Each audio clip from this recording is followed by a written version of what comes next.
Is that okay or is it too loud? It's all right, okay.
Looking who's here, and looking who's there.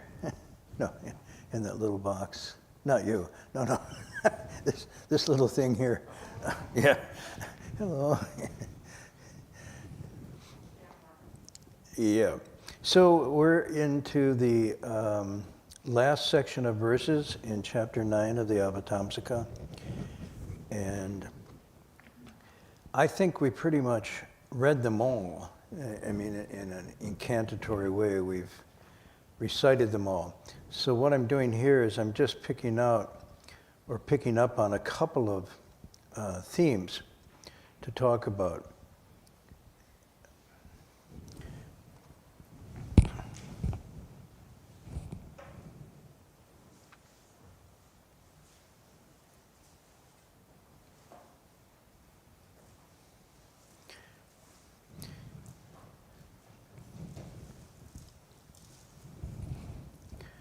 So if you look at the verses, and I'm just going to take little snippets of this.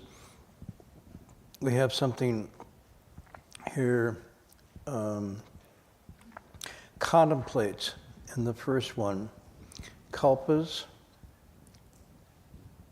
understand and know, 3 periods of time, which is the past, the present, and the future. Past, present, and future over kalpas of time. So this means recurring large patterns of understanding time itself. Always happy. And then we got going everywhere, visits all lands. Broadly proclaim. And then you go down, accords and knows all dharmas. And it could be capital D or small d. It could be knowing all phenomena or knowing all of the various what are called Dharma teachings.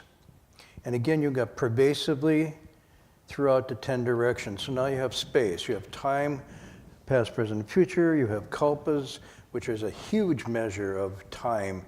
You'd almost think of it in terms of what's comparable to us as geological time, but even that's too small. You'd have to think in terms of cosmological time, in terms of light years, as a measure of billions of light years, in terms of measuring kalpas.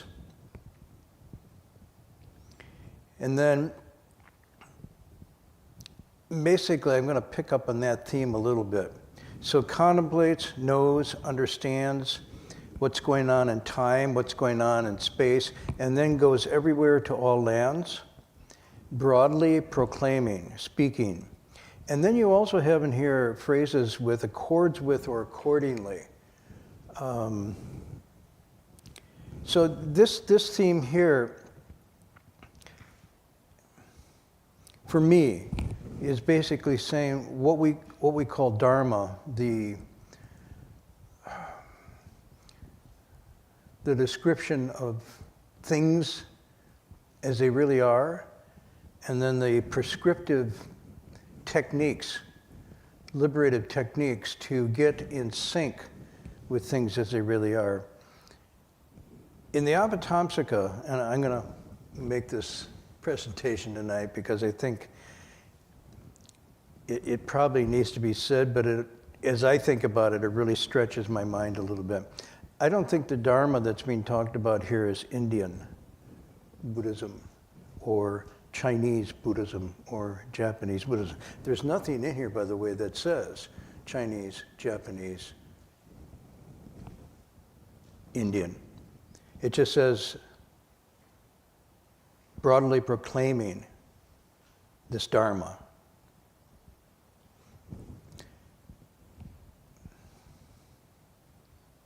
So this broadly then, and if you got through time and through space, you also have it through all the realms of existence. Hells, animals, ghosts, people as sure as devas. All of these are places or spaces or realms that are included in the path of this Buddha and Bodhisattvas. This is simultaneously talking about the action of Buddhas and Bodhisattvas. Very active and dynamic. It doesn't seem to say they're coming from any particular place, nor dwelling in any particular place or space, nor even going to any particular place or space. It's just universally throughout the 10 directions, the text says. So then I think it's not so much we ask the question, what is it that the Dharma is in terms of what the Buddha taught? Because if we've seen in this text, and we'll look at, if you look across the whole span of text, you'll see that the teaching is incredibly vast and wide. I mean, even if you take what we know about, and that would be recorded in written form, passed along in various canonical languages, translated into English, it's huge. It's huge. The Avatamsaka itself is like a lifetime reading to really penetrate it. And across all this, different things are taught to different people and different beings, not just different people at different times. And so even in the realm that we're looking at within the present life of what we call Shakyamuni Buddha, Siddhartha Gautama becomes Buddha, the range of the teachings is extremely broad. And you almost want to ask the question, not what was taught, but more what was intended in the various teachings. Because you can look at them and say they're sort of contradictory. They're not always saying the same thing. And you could read this as an inconsistency, or you could read this as genius. I tend to read it as genius because understanding the Dharma in this way, that it's what is taught only to the conditions or entanglements or hang-ups or suffering of the individual. There's no Dharma outside of that. So the intention is to untie or to liberate basically wrong thinking and grasping and attaching. An illusory type of upside-down dream thinking existence. That being the case, it's probably more important to look at what the intention was rather than the actual content of the words.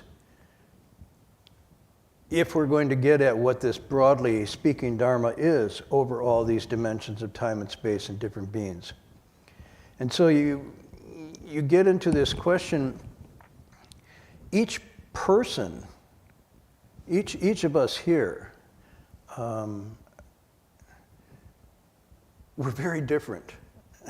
Just like, I know it's so obvious, but we pretend sometimes that we're really the same and we're communicating with each other, but for the most part, we fly back past each other most of the time and presume a certain amount of shared understanding, but it's really difficult. People that have been together for many years realize that sometimes what they thought they knew about somebody else isn't exactly what they thought, and so forth. Each of us, as a person, is very unique, and we change from day to day. We change from thought to thought. That's why you have a lot of times people coming together and separating, because when they came together with certain conditions that were in play, but as they change and evolve, those conditions are no longer there, and what united them disunites them at some point. So all that conjoins separates is a basic teaching of Dharma, if you want to say something that somewhat passes over all the various teachings. Not only are people, but the people of a different culture or a society, even within, say, the state of California, there are different realms. Even within the state of the East Bay, there are different realms simultaneously going on, and we think of them as unified places, but in fact, they're not. They're not. You can take 20 steps outside the front door and you'll be in a different place, in a different space in no time. So there's different peoples, different places, different cultures. They're all different and distinctive. And yet, the attachments that they form and the kinds of thinking that gets us tied into knots, and sometimes this is called, in the text here, it's called the multitude of karma. This is another phrase if you go down and look at the verses. I'm trying to see where that one appears. Living beings follow their karma with its multitude of differences. This is the second to last verse. Multitude of karma flow. They follow the flow of differences. So this is just accentuating that point. The things that we say, do, and think about and set into motion and the retributions or the consequences of that really distinguish us and set us apart. And so what the teachings are going in a therapeutic way, they're trying to address this huge diversity and distinctiveness. And yet the text says, broadly speaking, the wonderful Dharma to cause its meaning and benefits to flourish. This is right out of the text tonight, and let's see where that passage is. I drew them as sort of together here to make a point. What verse is that? Wholesome difficulty, let's see, knows all dharmas.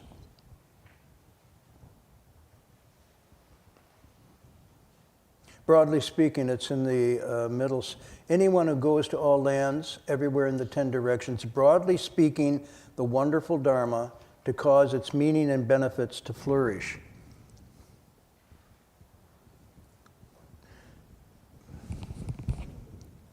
So then the question is, if there's such diversity and there's such distinctiveness within the same place at the same time, not to mention different places at different times, within us from day to day, same person, but day to day changing and whatnot, then the Dharma has to be, if you think about it, it has to be responsive to that immense amount of distinctive change and difference.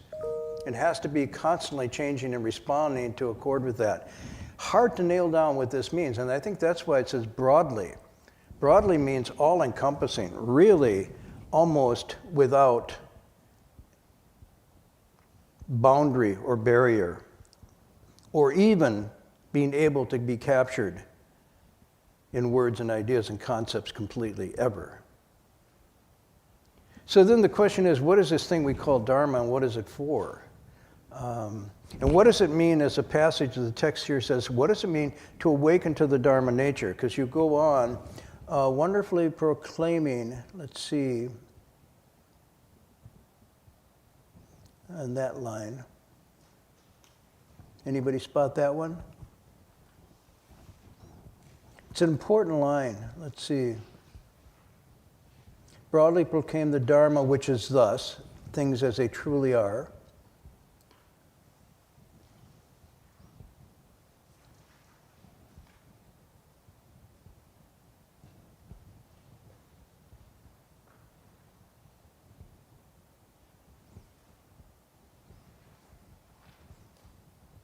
Anyone who hears it can enlighten to the Dharma nature, down towards the bottom verses.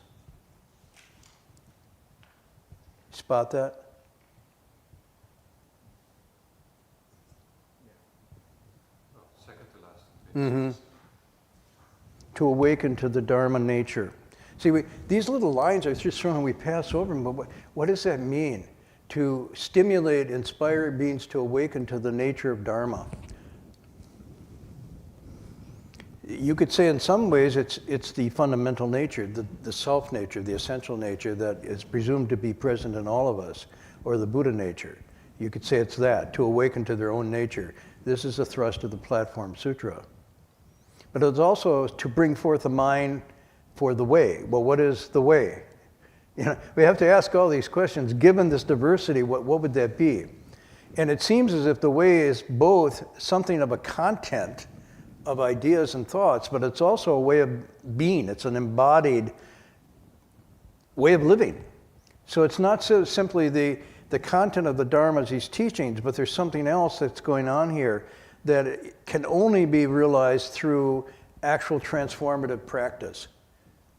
So even if you hear the teachings, finding that Dharma nature and bringing forth a mind for the way, it means you're 180 degrees different than you were before. This is what's going on. So, the question I'm interested in here for me is,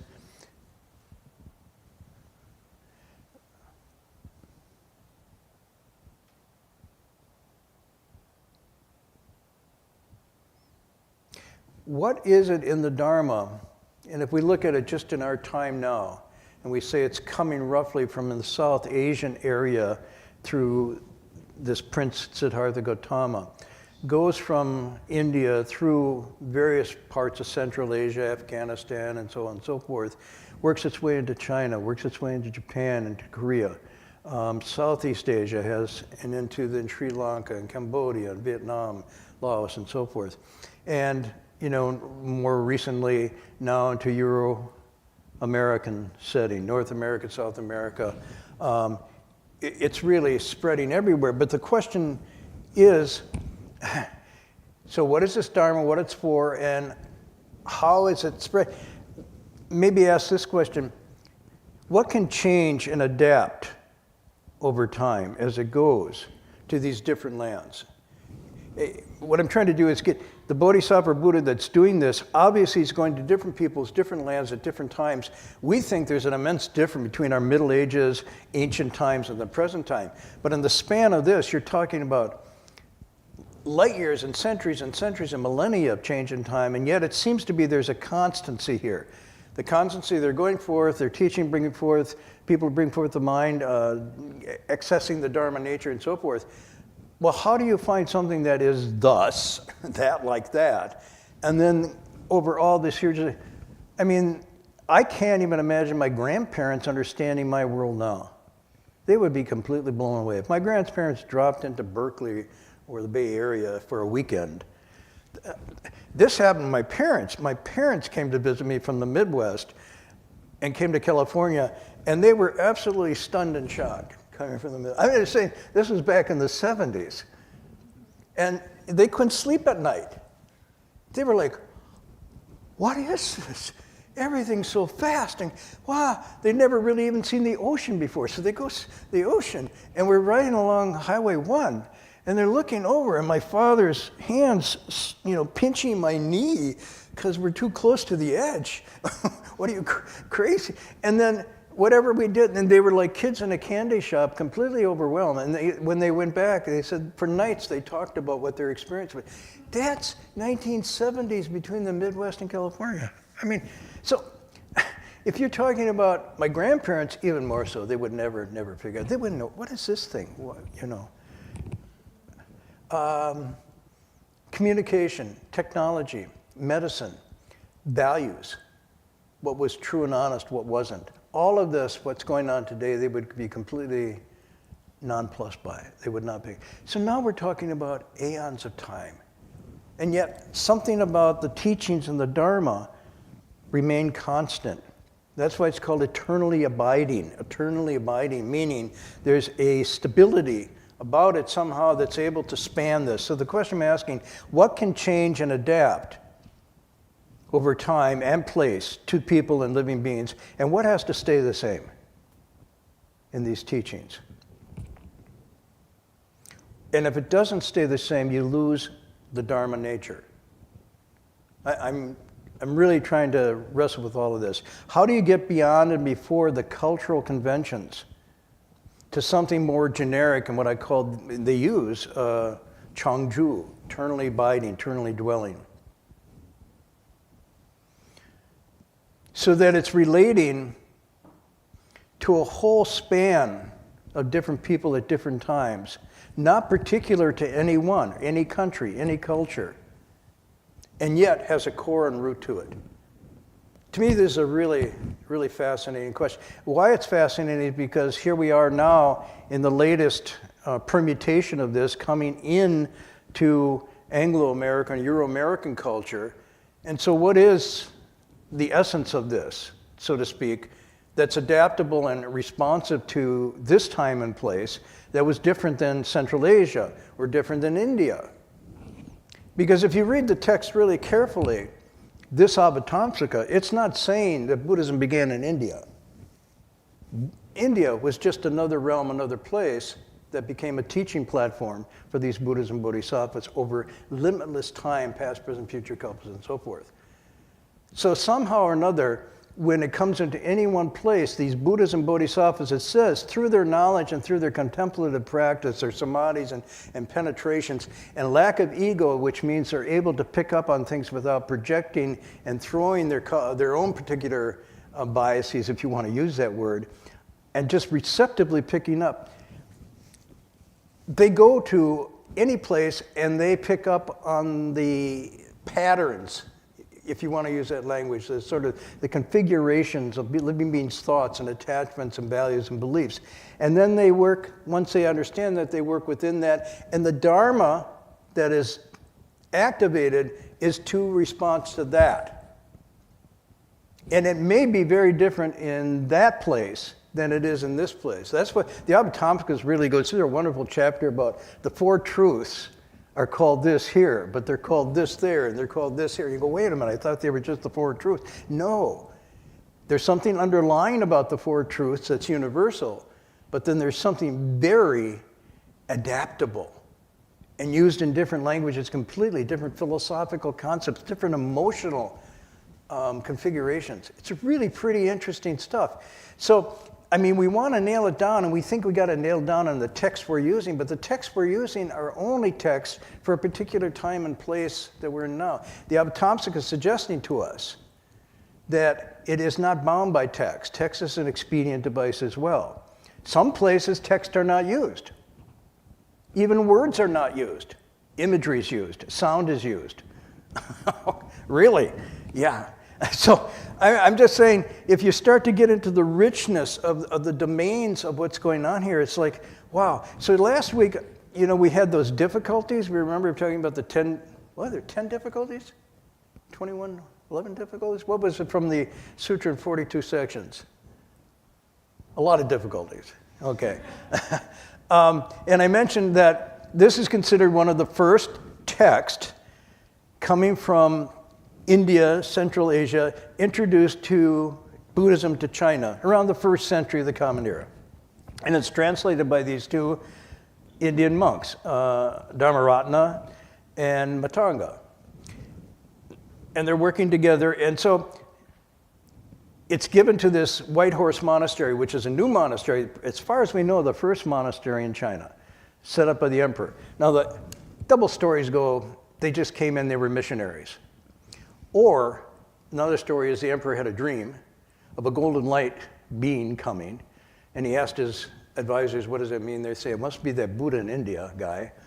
And so he says, well, go off and bring him back, or the equivalent, or a facsimile or something. So they bring these missionaries. Anyhow, whatever you want to say, it comes in, hits Luoyang, and the Chinese like it because it has a simplicity of style and naturalness to it. And the translators, it wasn't exactly a sutra, but a compilation of different passages that they brought for this, quote, missionary purpose. Now, we should get out of the idea of missionary as some sort of proselytizing, dominating endeavor. What they meant was, what the text is saying here, they went to all lands to broadly proclaim Dharma. And they were solicited to come. So it's not like you think of missionary. I know it's got some connotations here, but if you drop away from that, just this is a continuation of the Buddhism and Bodhisattvas activity, going to different lands, different peoples, and whatnot. So they go from India to China, and they go, whoa, it's a little different here in China than India. Now with, what do we have? the new modern world, everything's becoming the same. It's sort of like McDonaldized, so it doesn't matter where you go. But at that time, there was a profound difference, and maybe there still is. And so they compiled this text, and I've mentioned this before, sort of along the lines of the Confucian Analects, to suit the Chinese, and therefore the section begins, the Buddha said, just like the Master said. In the Confucian Analects, the Master said, and then you have that, and these are the Buddha said. And they're sort of kind of specially geared for the Chinese Buddhists, because it contains a lot of moral and religious sayings, which is very similar to the Analects. And it was very dear to their hearts as a result. So then I mentioned, very interestingly, when Buddhism is coming into the West, now see, this is very funny, because when Xuanzang did his journey to the West, it wasn't to Montana. His journey to the West was in relation to China being going west to India. Okay, so that was journey to the West. Actually, if he came to America, it would be journey to the East, I think, right? Something like that. So in any event, when roughly late after the American Civil War, which is when, Connie?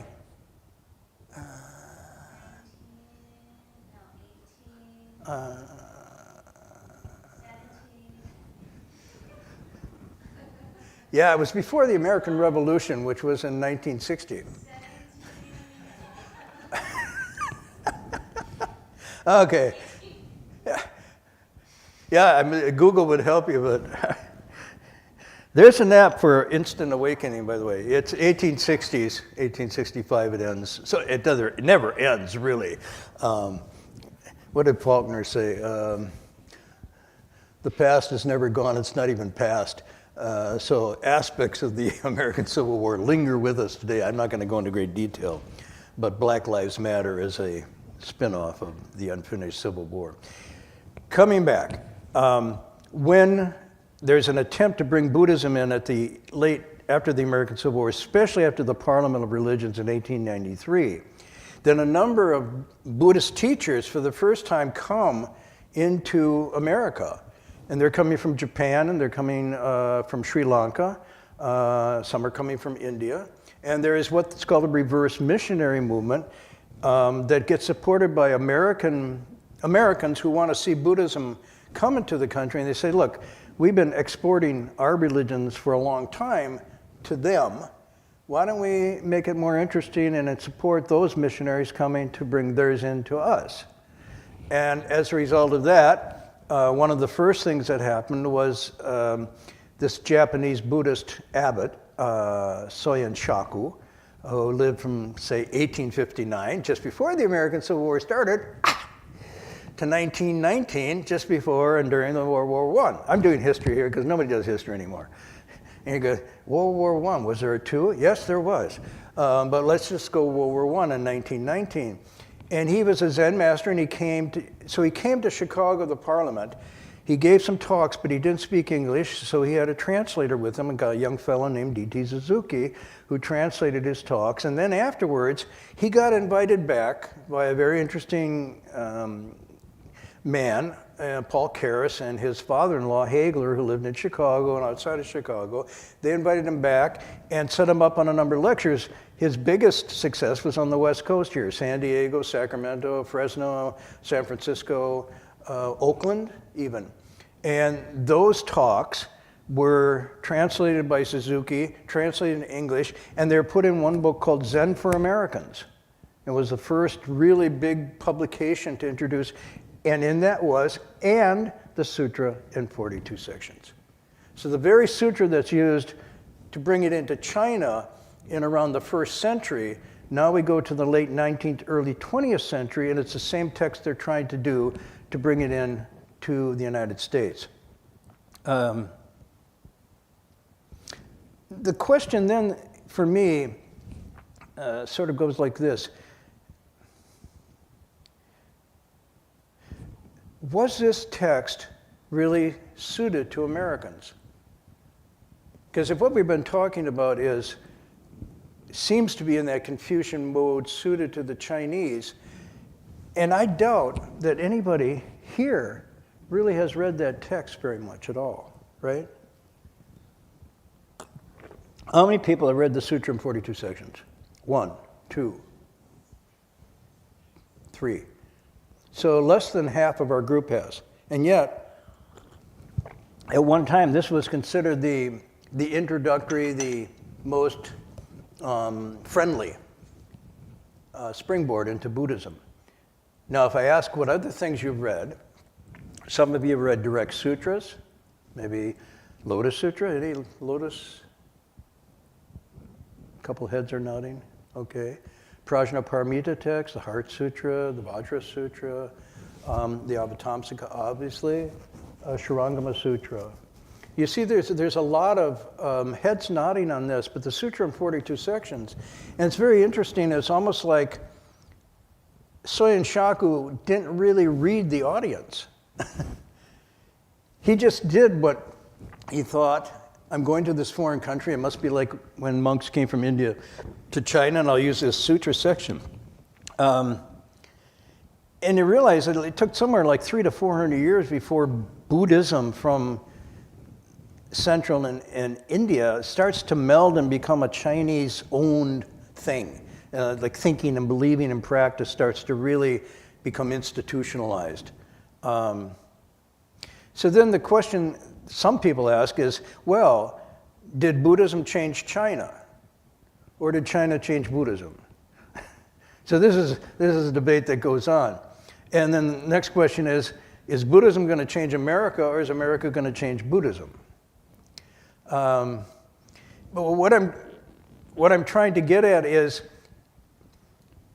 what's being described here is an immensely plastic, flexible, broad teaching. They use the word broad here, that is adapted and adjusted to the various places and whatnot. So then the question is, what do we do with the Dharma as it comes in here that both allows it to be flexible and adaptive and resonate?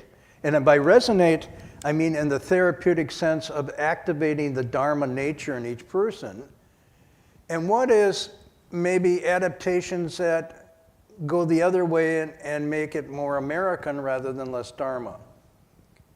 So it's not for sure every adaptation is therapeutic. How are we to determine that? How are we to know that an adaptation, for example, I'll give you one adaptation in the late 50s and 60s,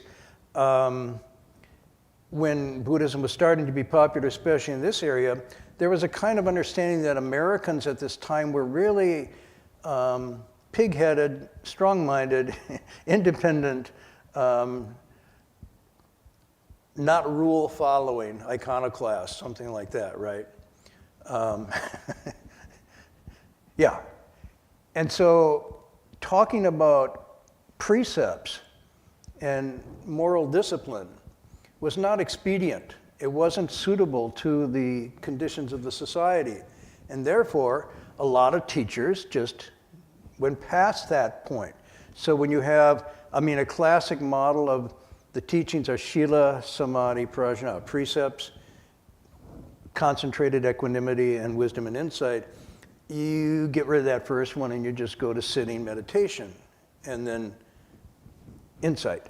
And so this was one of the, quote, expedients or adaptations that was, and so the question, I bring this up as an example of an adaptation was made seemingly to accord with the culture and the times, but in fact, it didn't cause Buddhism to flourish, it caused the people that were practicing to flourish, and in fact, in many ways, led them down wrong roads.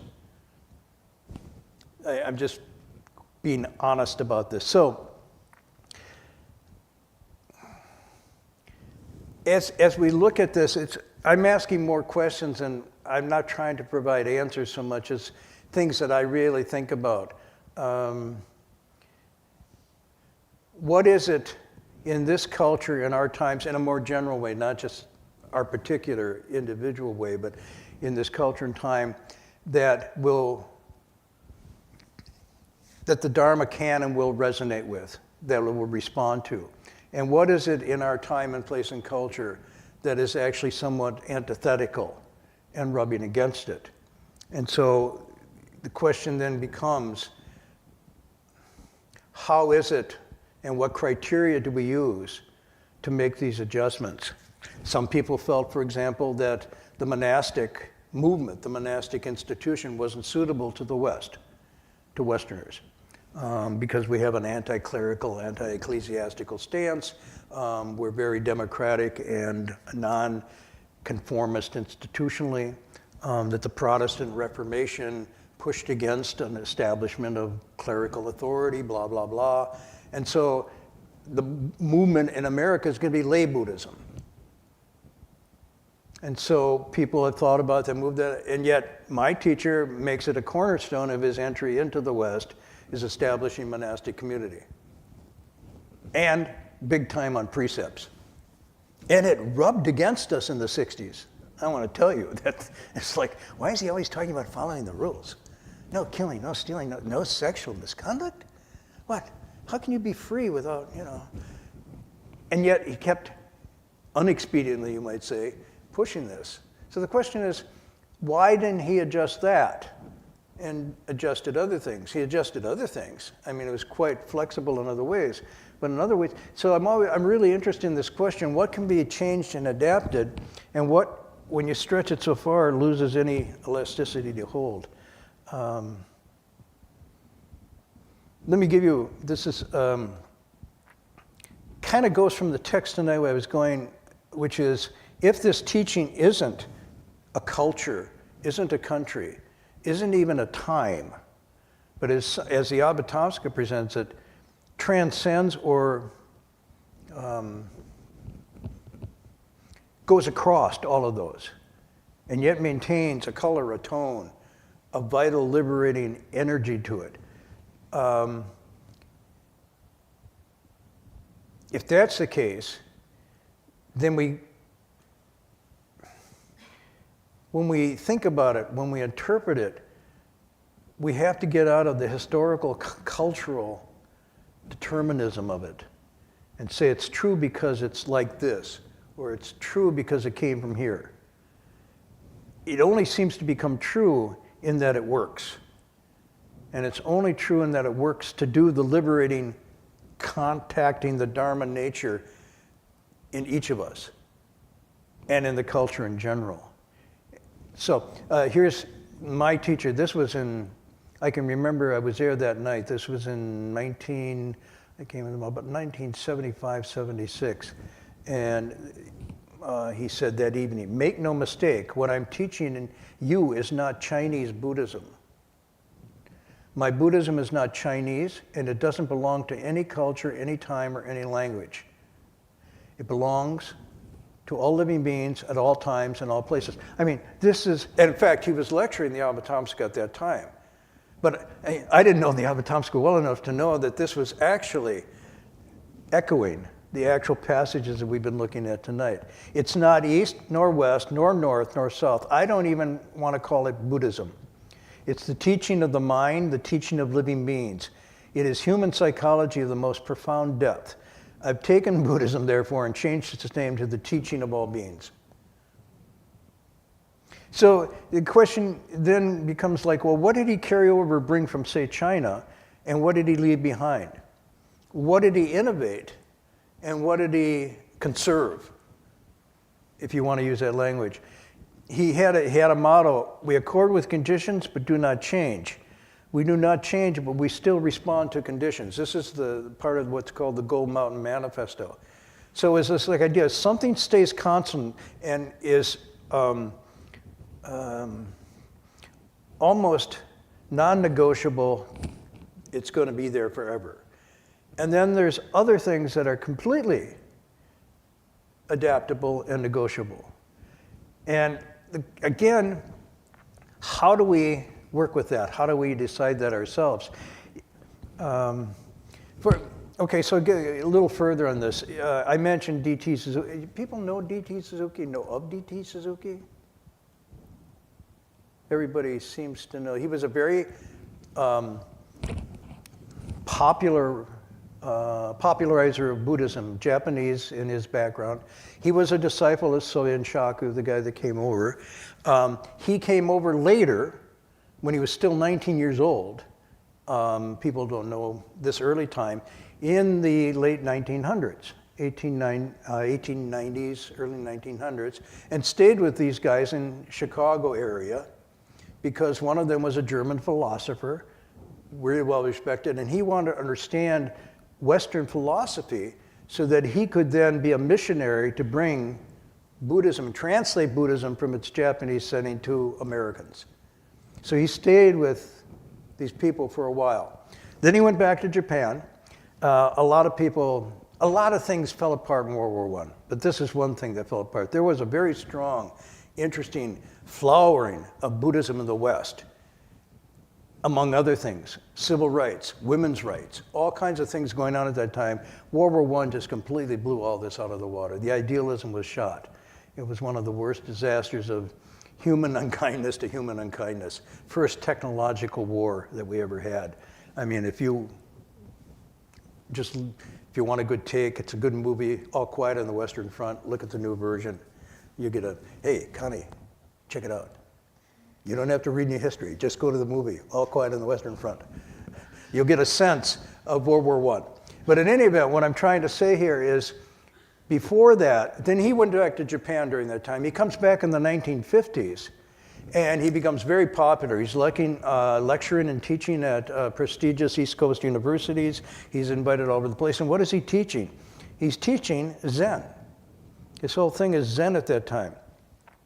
In the early contact, when he first came over, Americans wanted nothing to do with meditation.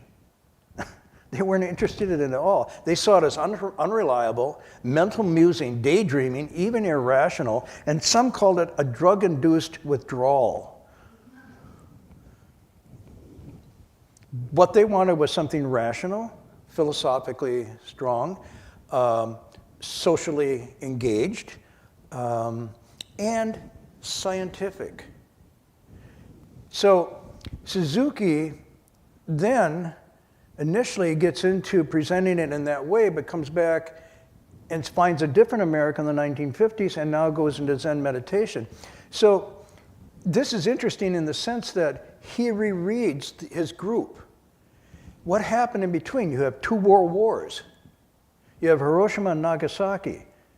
You have the booming of the chemical industry and the ruining of nature. Shortly after this, Rachel Carson soon publishes The Effects of Modern Science and Technology. And suddenly Americans in the 50s and 60s, there's a few people here that actually kind of resonate with that time. Okay. Anybody here was born before 1950? Oh, I'm sorry. Anybody born before 1960? Oh, come on, be gray and proud of it. Okay, so here we go.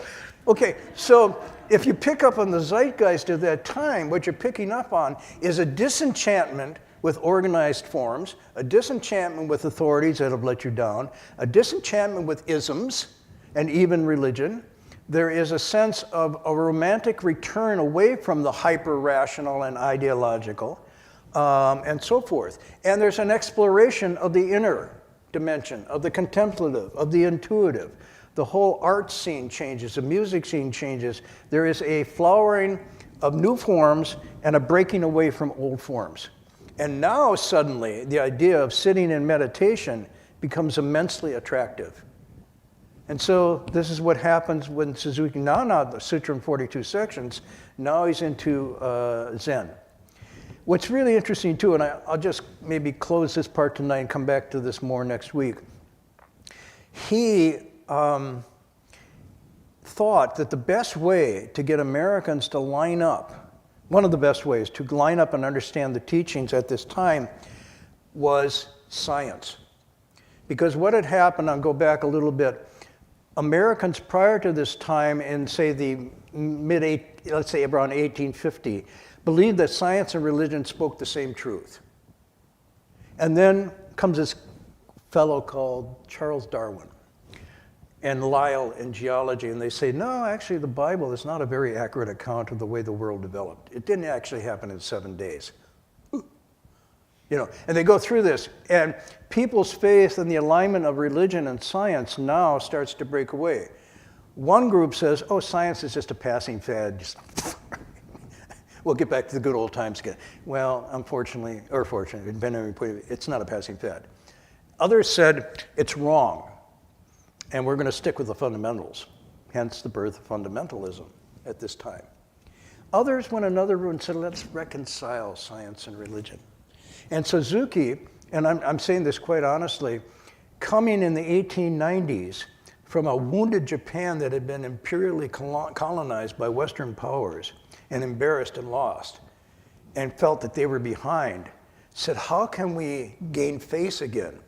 We don't have it militarily, we don't have it technologically, and I'm giving you I can go, my research led me to find the actual document that confirmed this. They said we can use modern science as a beachhead to establish Buddhism in the West, because Westerners now have this conflict between religion and science, and we can introduce Buddhism as a scientific religion. And therefore, and it was very popular because it had evolution, karma, laws of cause and effect, no creator God, all these sort of things. And so it was all couched as very scientific. So I'll just finish this. I don't know if you find this interesting. I always find this stuff really interesting because who presents it, when they present it, how they present it, somehow is both activating Dharma nature and activating attached nature. And we have to be very conscious when something is hitting us and say, oh, that's American as apple pie. Well, maybe it's just apple pie and it's not Dharma. So you got to be really careful here. So Suzuki had this initial enthusiasm identifying Buddhism with modern science, but towards the end of his life, it started to wane. He came to doubt the sufficiency of religion based on science, and even saw the need of religion to critique science, to critique it. And so in 1959, he said his early agreement with this Japanese abbot and even the people in America that religion must stand on scientific grounds, that Christianity was based too much on mythology, he said was ill-founded. And then he says, if it were possible for me to talk with those people now that I was talking to in the 1890s, I would tell them that my ideas have changed from theirs somewhat. Wow, why has it changed? Come on, it's Japanese, Hiroshima and Nagasaki. He saw the power of science without wisdom and realized, we better be careful if we hook our Buddhism to this science. Anyhow, I now think that a religion based solely on science is not enough. There are certain mythological elements in every one of us which cannot altogether be lost in the favor of science. This is a conviction I've come to. He's not alone at this time. So just as Buddhism adapts and works with Taoist and Confucian in China, one of the things it's working with and through in the United States or America and the modern Euro-American scene is science. And so we have to ask to what extent this is a good marriage. and to what extent we have to be careful not only to find alliances, but also to have a critique and so forth. So I won't go too much more. There's a lot more on this, and maybe I'll finish. Next week's our last lecture class for the semester, and we'll take a break. But I will tell you, I'll tell you a short little story. I promise I tell stories. So these are two stories that I witnessed, and you can make of them what you want. But going to all lands, pervasively, accordingly proclaiming, I often thought, well, okay, so just in our own time of the last 3,000 years or so, 2,500 years, how many different changes has this Dharma gone through as it adapted? Korean, Japanese, Even in America, you have all the various forms, hundreds of different forms coming into one culture at the same time within about 20 or 30 years.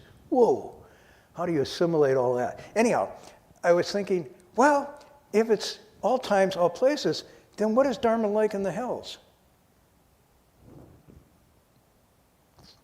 So, it's like, oh, Earth Store, I see you sitting in the back. Could you come on and tell us, what do you teach in the hells? And what is it like to teach the animals and the ghost? You don't sit here. Have you ever tried to sit with a dog or cat for 45 minutes and say, thus I have heard at one time the Buddha dwelt at, and they're looking all around, and if you reach in your pocket, they think you've got a treat.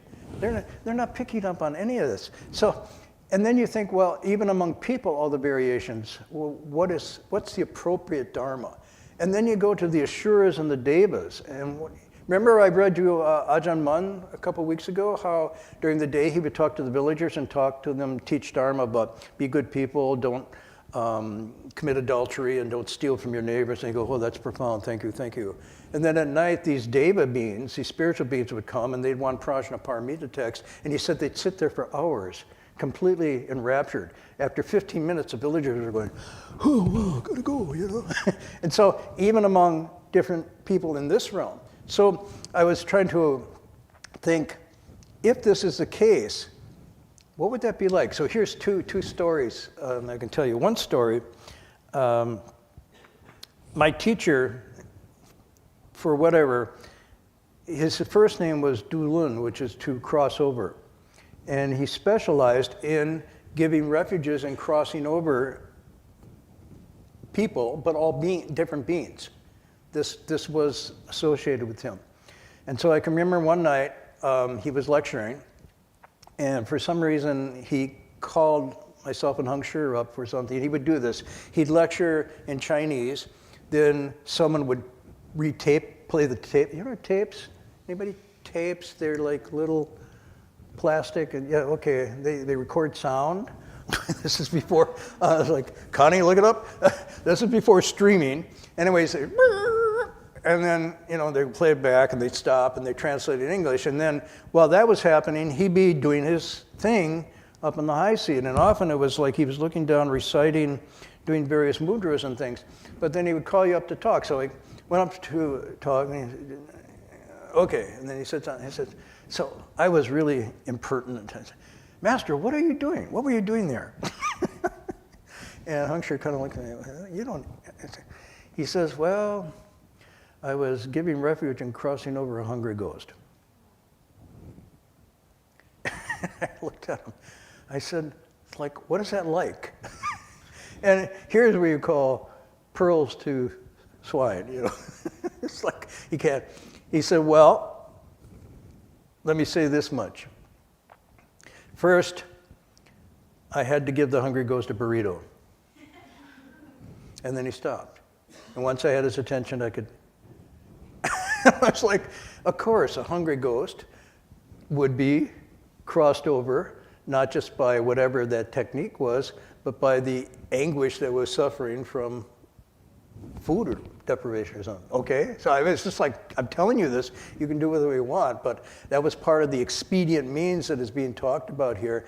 And in that realm, a different language and a different sensibility and sensitivity has to be addressed. Not just different emotions, but a different physicality even. So this is very interesting. The other one I'll tell you, and this is another story. Well, it's not a story, it's an actual event.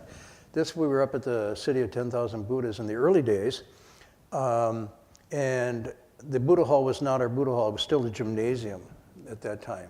So we were using a large hall in the quad that would hold, you know, maybe 125, 150 people. It was a hot summer night, and we were all in there, and the master was lecturing, and the doors and windows were open, and all of a sudden the bat came in, flying around. People freak out over bats. You notice this? I could tell you stories in the Midwest. My sister almost broke her leg running through the house to get away from a bat. And then the other sister would come out with a broom and try to swing at the bat and break lamps and windows and everything. And I was like, wow, it's just this, no, it's a bat! And maybe they had too many vampire movies or something, but their concern was it would get caught in their hair and bite them. So here the same thing was going on in the Buddha. I couldn't figure out because mostly people had shaved there. So I don't know what the fear was. And the monks and nuns had shaved heads, so the bat wasn't going to get caught in their hair. But anyhow, the freak out was there. And the master says, calm down, calm down, calm down. The bat has come for Dharma. We go, what? And sure enough, the bat and then lands on this middle bowing cushion that the master would bow and then go up to the high seat. So the bat's there, and we're all looking. And the lecture's kind of stopped. And the bat has spread out like this on top of the bowing cushion and doing this. And the master's, and he hits thing, done, refuges are transmitted. And the bat finishes this, gets up, flies around, I count, flies around the hall 3 times, whoosh, out the window and gone. And we're all going, the master said, you guys just don't see or understand very much at all. And he said, but that bat was very sincere, came to take refuge and got the precepts. And so let's go on with the class. And I was like, wow. So animal realm, ghost realm, Dharma is still Dharma, but it's different. And yet there's something the same because it's aimed at advancing and liberating living beings wherever they are in a progressive way, whatever they can handle. So I'm just saying, you can see that I didn't make this up. Okay, I'm not inclined to do that. Can I explain it? Not really, but I can't dismiss it either. But I think it's saying that what's being described here in the Avatamsaka and at certain levels, this is the nature of the Dharma teachings as they go from realm to realm and place to place. So anyways, maybe continue more on this next week. Anyhow, I find it really fascinating. So any questions or comments, observations? You were going to say something earlier and you were patiently biting your tongue now? You were talking about the Four Noble Truths chapter from the Avatamsaka. The teaching can be put in all these different ways. It reminded me of the Vimalakirti Sutra, I believe it is. Vimalakirti. Where there's a chapter on this one particular Buddha land where they don't speak in words, but they speak in smell. Fragrances. Yeah, fragrances. Yeah. So the point, I was just alluding to this a little bit. Each of us has a dominant portal of understanding in our sensory apparatus. Some of us really use the ear, and Guanyin's returning the hearing to listen to the self-nature, very effective. For example, Heng Sure has a very attuned ear with languages and sounds and whatnot. So the Dharma coming in sound can be remarkably transformative. Some other people have a dead ear, but their eyes can pick up. And so often imagery and coloring. Some people it's fragrance that can cause the Bodhi resolve to come forth. Some it's kinesthetic, it's actually touch. And before that, there isn't a feeling for that. Some it's abstract, it's philosophical abstraction. Eyes, ears, nose, tongue, body, the 6 sense organs are all portals of understanding. They're Dharma doors. And so skill in means would be able to speak to all those different dimensions. And if you look around you, even in this room tonight, you have different dimensions. You have imagery and art imagery that's there. You have a different play of lights and candles and incense burning. You have different sounds here than you would someplace else. And then when you come and do a bowing session or whatnot, you literally immerse yourself. If you've ever been in a real bowing repentance, you immerse yourself into the sound dimension. And you can actually just resonate at a different layer of understanding. I won't tell the story tonight, but this happened to us when we were traveling on Putoshan, Guanyin Mountain, and went into this cave. And got exposed to a sound and just totally transformed us. Not sight, not smell, just sound.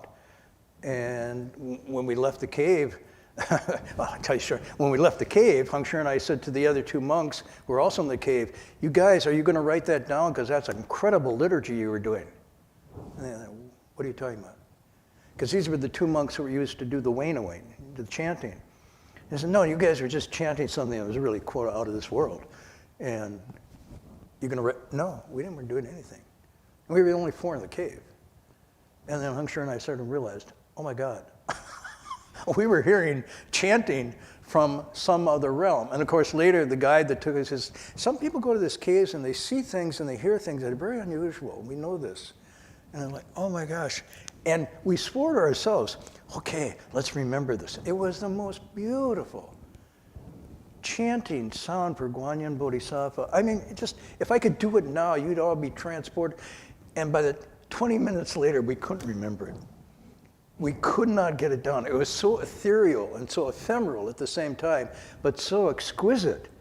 And then once it was like I started realizing, so what would it be like to go to morning recitation in one of the heavens? where you have, the what are the Kanaras and Gandharvas, where the musical genius is playing. Because we sound like frogs croaking compared to them. Anyhow, all sorts of things to think about, but enough for tonight. Thank you for that. Any other things? Announcements, Jinchuan?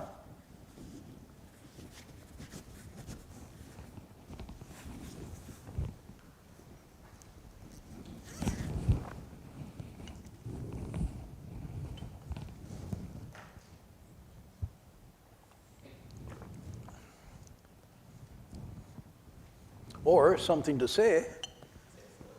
Sure.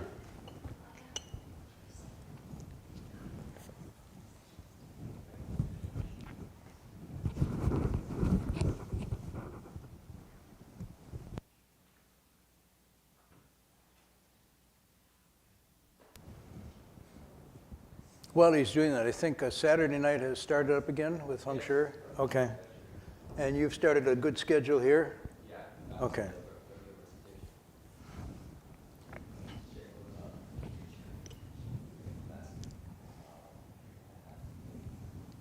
Now that's an interesting phenomenon. They're coming from China to America, and now you guys are going from America back to China. Is it the Sutra in 42 sections or something else?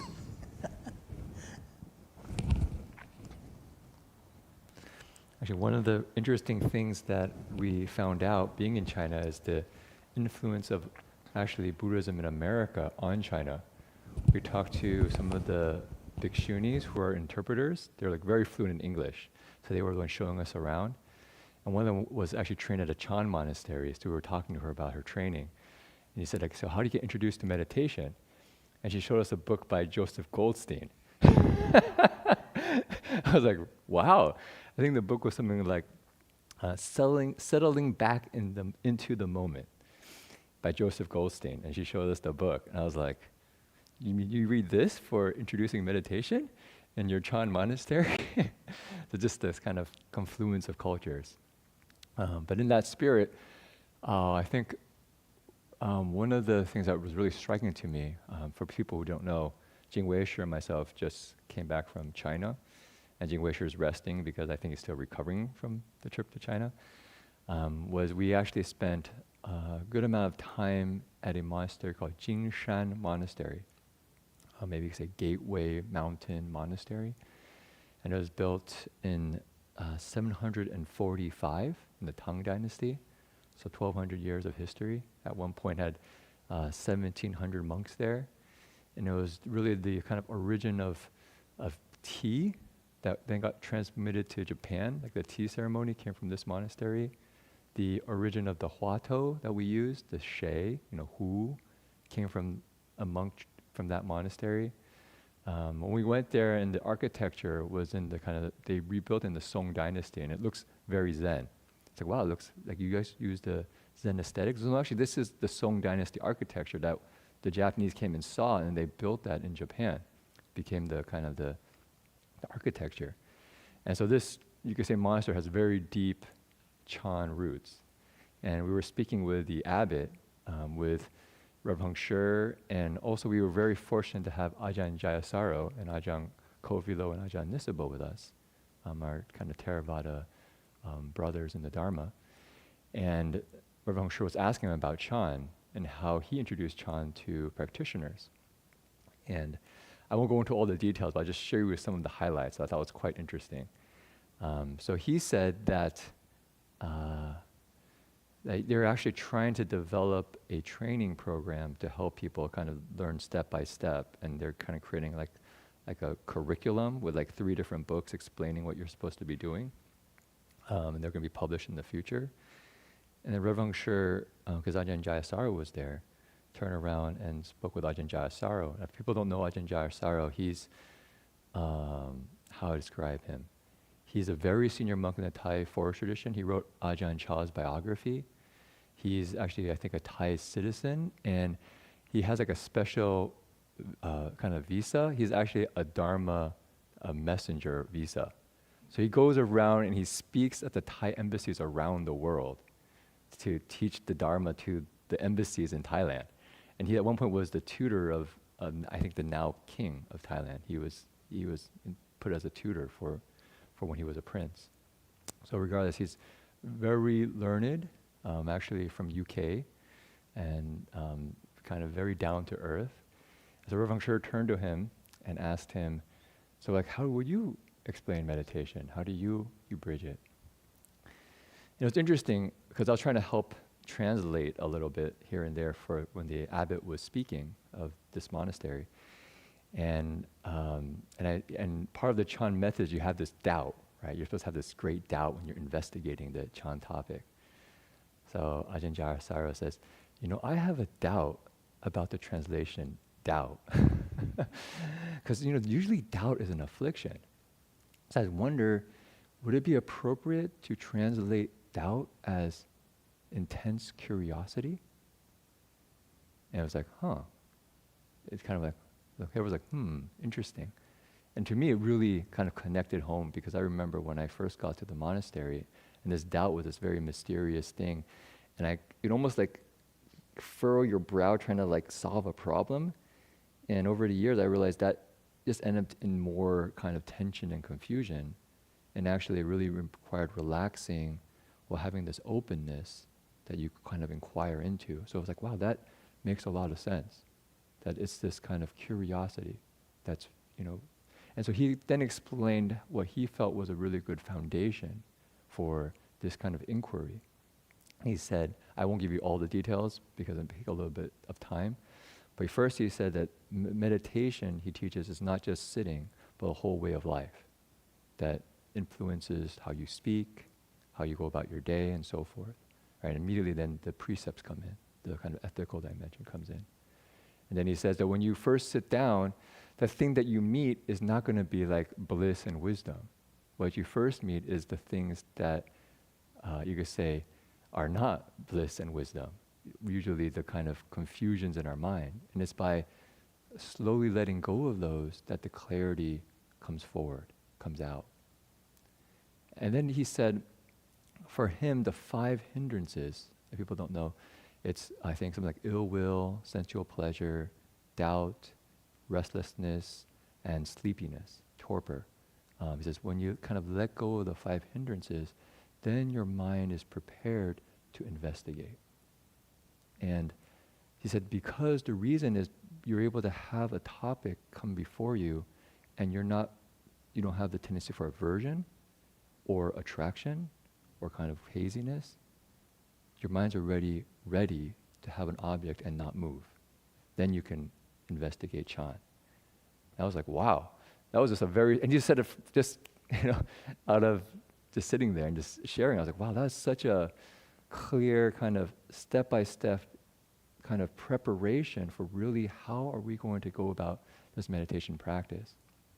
And it's just a kind of interesting to me because it's a kind of a dialogue of Dharma, China, where you could say there's certain roots in the Dharma there. America, which is trying to make sense of it. There's UK, the West, coming in and trying to reinterpret. And there's this kind of interesting confluence of I would say, of wisdom and experience to see how does this Dharma make sense for people in current times. That was one of the topics at the forum. How does Chan, or meditation, come alive in modern times? It's not just one snapshot of our experience, just kind of being able to really connect and see the place where you could say Chan originated in many ways, and then, or Zen, for oftentimes we refer to it in the West, but also seeing how meaningful what is happening here in the West is in trying to make sense of it, that actually goes back and nurtures those roots as well. So as Marty was saying, this is kind of like a timeless teaching. It's in all times, and also it's I don't say placeless teaching. It's kind of a place that applies in all contexts, and so it's something that can have this kind of deeper dialogue. So just something to share. Yeah, maybe next week we'll spend a little time on faith and doubt.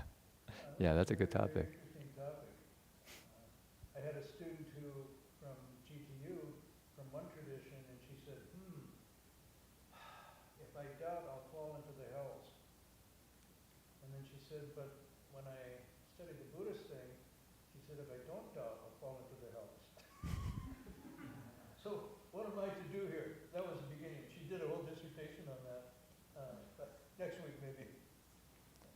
Okay, so in terms of announcements, maybe first, Jing Weisher and myself will be doing a online retreat called the 4 Fearless Hearts on kindness, compassion, joy, and equanimity from December 9th to the 16th.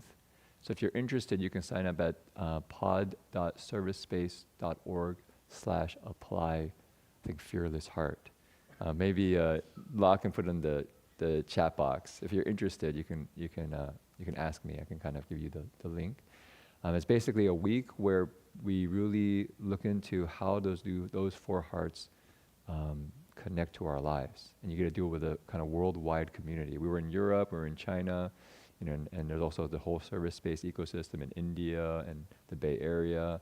So if you'd like to go and explore those with good friends, welcome. It's completely an offer of generosity and kindness. So please join if you're interested. Other than that, the regular schedule here is continuing. So Saturday nights, Reverend Heng Sure is lecturing, 7:30 to 9, also on Avatamsaka Sutra, on the Entering the Dharma Realm chapter, where you get to learn about the story of the youth Sudana visiting 53 good teachers.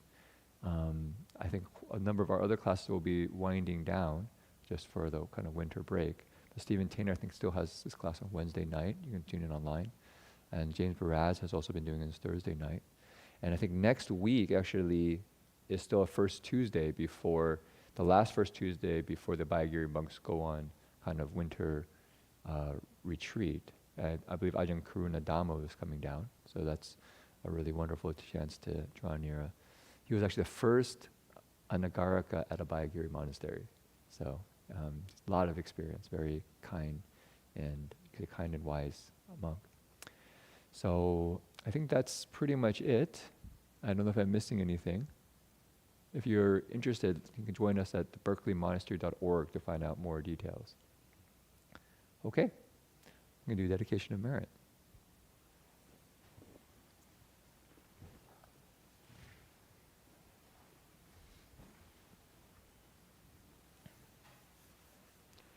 May every living being, our minds as one and radiant with light, share the fruits of peace with hearts of goodness, luminous and bright. If people hear and see how hands and hearts can find in giving unity, may our minds awake to great compassion, wisdom, and to joy. May kindness find reward. May all who sorrow leave their grief and pain. May this boundless light dispel the darkness of our endless night. Because our hearts are one, this world of pain turns into paradise. May all become compassionate and wise. May all become compassionate and wise. 3 bows. No.